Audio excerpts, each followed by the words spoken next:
Actually, it's a whole lot smaller than I thought it was gonna be. That's what she said.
What's up, YouTube perverts? Welcome back to another episode of AM Rehabbing. This is a special edition of Snapping My Shit Up.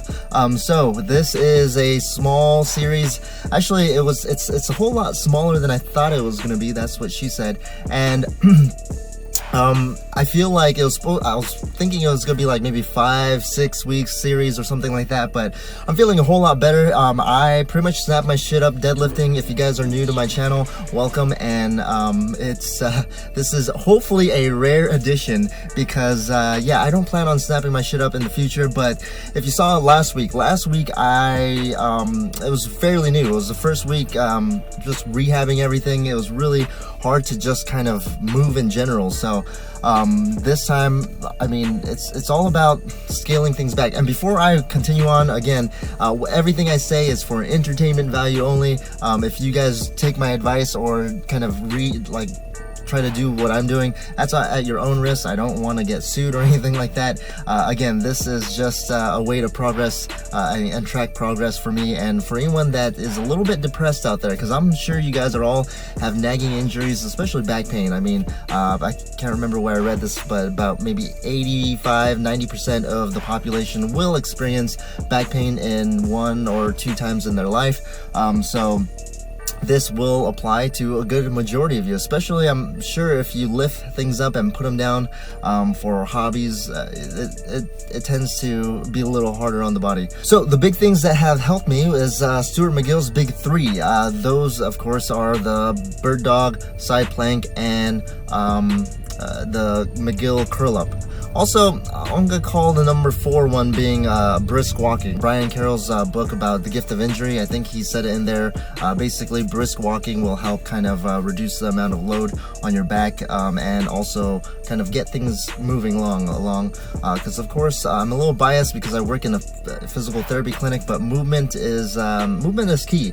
Even if it's anti-movement. Let me explain. So again, with bird dog, planks, and the McGill curl up, those are all like anti-extension, anti-flexion, anti-lateral anti-lateral flexion, because you're preventing movement. I'm a big fan of preventing movement because, you can do sit-ups all you want, but again, you're going into it's the risk versus reward isn't worth it. And so you just saw me deadlift.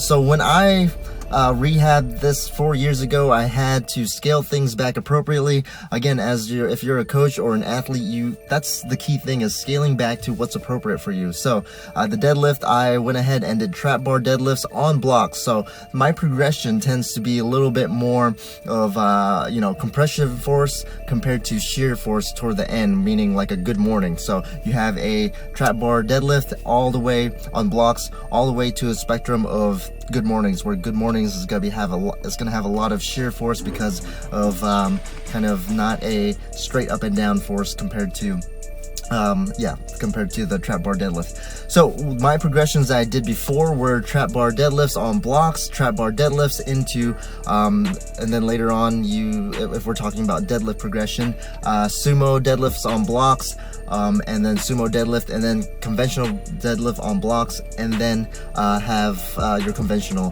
which has the most sheer kind of, in my opinion, deadlift. So you can do the same thing with the squats. Squats tend to be, for my progression that I follow, as you see me doing Bulgarian squats. That's the very first one of my progression because it puts you in a nice split position. The cool thing about that is that you are in a nice neutral position because one leg is in front of you, and that tends to, if your hip is flexed, you tend to have a back that's flexed, and then if you have a hip that's extended, you tend to have an extended back. So it kind of follows, but if you're in that split position, it's kind of hard to go either way because, again, you're in that split position and it's putting you in neutral. So that's one of my favorite progressions there in the very beginning, even if you have back pain, at least for me.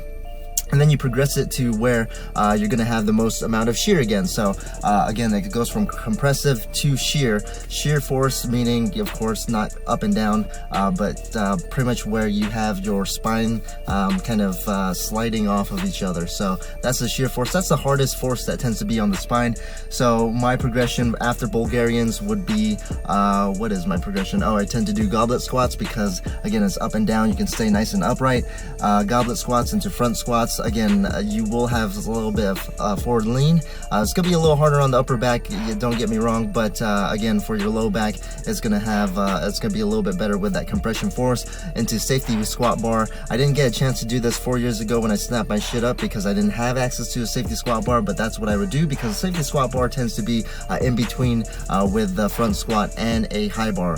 And then speaking of that, that's the next progression, high bar into low bar, and pretty much that is my progression. Again, you can see the torso angle. That's basically it. You're progressing from a nice upright torso angle compared to getting better. As you get better and what's appropriate, you'll start to have that shift. Then let's talk about what you just saw on my bench press. I am freaking happy because now I can bench press. I went a little light. I did 5 sets of 8 on 225. I think I've been talking too much on this, but stay tuned for the rest of the week because I still have today and a couple days to train, and yeah, stay tuned. Fight.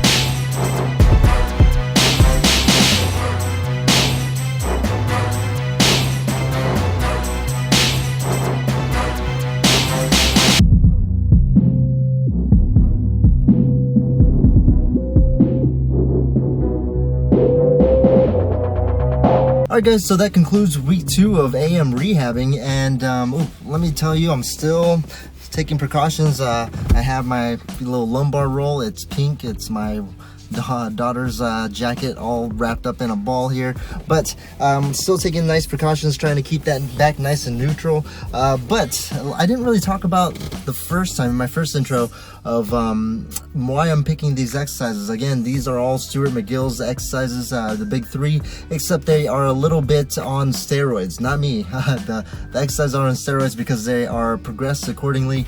I tend to be a fan of you know, still putting in the work even though you're rehabbing, still trying to get stronger. You can always, you know, if something's easy, you can always have a fix for that. Make it not easy, make it hard. Giggity.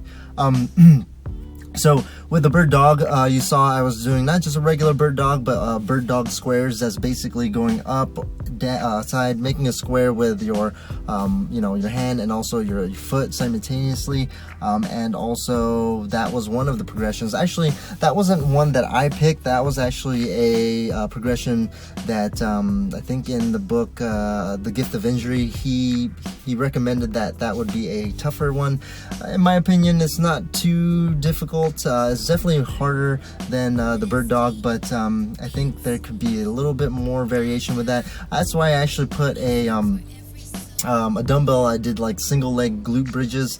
I feel like that has more anti-rotation along with core stability, kind of almost the same feeling as bird dog, but not so much with kind of the upper back-ish. But again, that is a progression where I can continue keep adding weight. With the bird dog, it's really difficult to add weight to bird dog. Some of my coworkers that are physical therapists, they like to add bands to it. I'm not sure if I'm a fan of that. I'll try it out, see how that goes. But then the other variation I did was the side planks with weights and kind of doing the roll there. That's kind of a more advanced technique, just because just the going into that roll, into a side plank position, you definitely have to keep nice and rigid and brace tight. That's actually one of the variations that he said to McGill, he said to progress to, but I kind of added a little twist and adding 10 pounds for the dumbbell, kind of switching off, again having a little bit more weight. Now again, more doesn't always mean better, but again, I felt like the other progression was a little bit too easy for me, so went ahead and went with that. So I think form was still pretty down, pretty good. And then stir the pot. That is a variation that that's still pretty difficult for me, so we're sticking with that. That's replacing the McGill curl up, and for good reason, because it is pretty damn difficult. The curl up, not too bad at the moment. I mean, I'll do them here and there if I'm like lying down in bed. Might as well kind of get your exercise on, get your rehab on. And yeah, other than that, doing deadlifts off of blocks, again trap bar, so it has more compressive force than shear force, which is more dangerous for the backs. So again, thanks for watching. So train hard, train smart, rehab hard, rehab smart.